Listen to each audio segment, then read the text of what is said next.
Imagine being Lewis and Clark and being out here wagon training in the early 1800s and seeing that in the distance.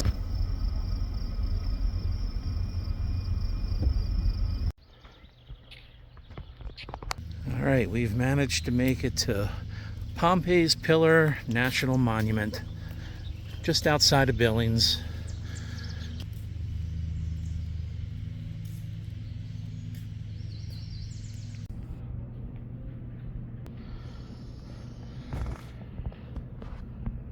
Had no idea Custer was out here doing land surveys, but this is Pompey's Pillar, and he encountered some resistance among a local tribe here. And this is an artist's depiction of what may have occurred with, of course, Custer in the front there. William Clark named the pillar Pompey's Tower in honor of Sacagawea's son. Clark carved his signature and the date into the rock, leaving the only physical evidence of the expedition still intact along the trail. And that's what we're going to see today. So here's some canoes, replicas. I don't know how my fat ass could have fit in these because they're so narrow. Right from here to here. Maybe I'd have to straddle them. All right, Krista, so true story, ready? Mm-hmm. When William Clark was on his way to Pompey's Pillar, along the way he found a hut with a Coca-Cola machine.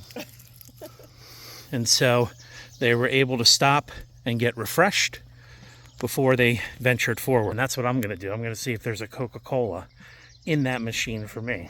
Furthermore, when they had to relieve themselves, they found two nicely built spada pots by the local natives. They're still pretty much intact, along with a trash can. My wife wore a sweater, and I literally just asked her, into the mountains. And I literally just asked her, does she have anything on underneath? And she said, no, I'm just going to go bare-chested and walk around the base of the pillar. Say stupid things, get stupid comments in return. Holy mother of pearl. You gonna make it? I think so. How's that omelet feeling right now? 40-ounce steak. Yeah, 40-ounce steak last night, 2-pound omelet this morning. I just hope I don't crap myself trying to get up here. All right, we'll look out for snakes. Here we go.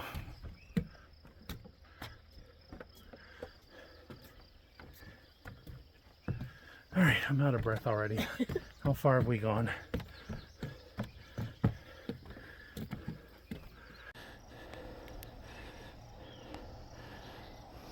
Those are cameras. And let's see, the reason for the cameras is so that people don't deface the rock any further than it's already been. Good job, America. Who defaced it? Where? Well, they've had problems. In fact, you'll find that when you get to the inscription, it's covered by a security box. Because people suck. Yeah, really out of shape. Let's go see Clark's signature. Okay, so we made it. There's a couple plaques and memorials here. And right here in the corner, in the shadow, is William Clark's signature. I think it says July 15th, 1806. I can't see that at all. I only see the 1806. It looks like JUL in front of it, and then 15. I literally don't see anything. July 25th, 1806 is when the inscription was made. Yeah. And did he have to stand on a ladder? Or maybe it's eroded since then. I mean, that's a pretty good. I don't think he was 8 feet. 9 feet tall. Yeah, 8 or 9 feet. There you go. Right behind us is William Clark's signature from the Lewis and Clark expedition. This is one of only a few inscriptions that are open to the public's viewing. So these three other plaques here, let's see. We've got Don C. Foote. It said, whose dedication and untiring efforts towards the preservation of our American heritage made this landmark available for those who follow. I don't know why they had to put it right in the rock, though. These are all later additions, by the way. The one on the top here, the tablet was placed here by Billings Lodge number 113 at a meeting of the lodge held here on June 20th, 1938. Again, irrelevant. That would be like me holding a meeting here with someone today and then putting a plaque up there for 2024. Nobody cares. So that's probably why this place is under heavy surveillance now. You know, they make sure you don't come up and deface it, because there's a lot of graffiti on here that the camera can't pick up. Some of it is older, some of it looks like it's from, you know, the 19th century. Others, I can't tell. It looks more recent, 1934. So there are native inscriptions here as well. And one thing I've learned with kind of big rocks, these outcroppings, especially in the western states here, is that a lot of the tribes around here found them to be sacred places. And so most likely Pompey's Pillar, before that, was named something else by the local tribes, and they probably came here for rituals and to ask for blessings, or just used it, the area around it, as a shelter or staging ground.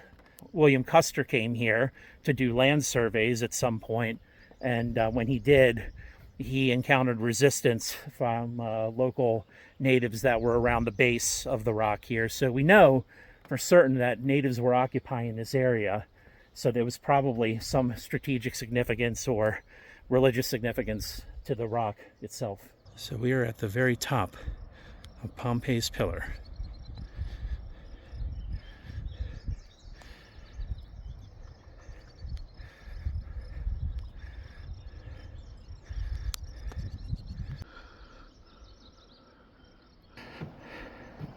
All right, from the Lewis and Clark journals, this rock I ascended, and from its top had a most extensive view in every direction.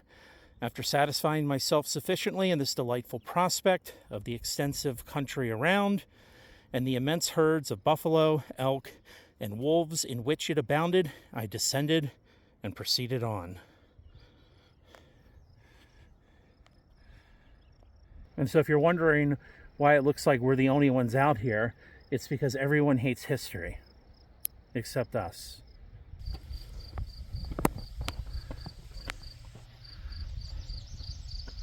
Here's a reproduction of the rock face on Pompey's Pillar. There's a better inscription of what Clark's signature would have looked like, now covered by a plexiglass security box. He said he made his inscription next to some drawings from the natives, and there it is. Can't really see that on the actual rock, only in the reproduction. And these other names here are names of the men that had visited here at different times. Now we're on the banks of the Yellowstone River.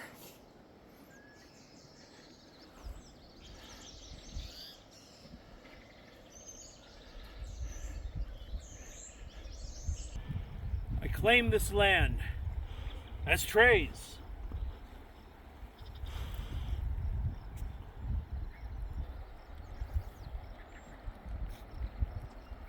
Some of the stones are beautiful.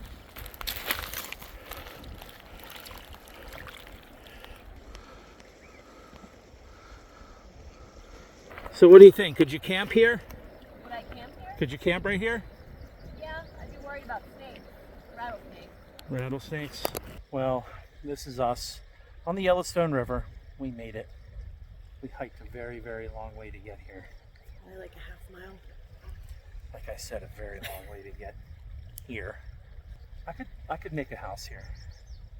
Set up, be a forager or a Could hunter. you build it yourself, like Lewis and Clark style? Maybe, yeah. I don't think it would stand for too long, but hey, I could try.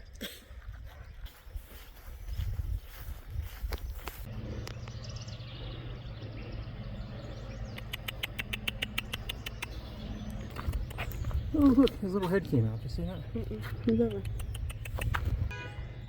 Oh.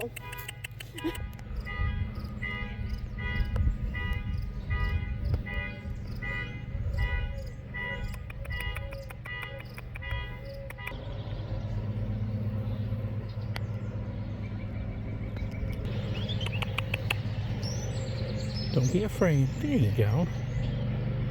You aren't afraid, are you? You're pretty courageous, huh?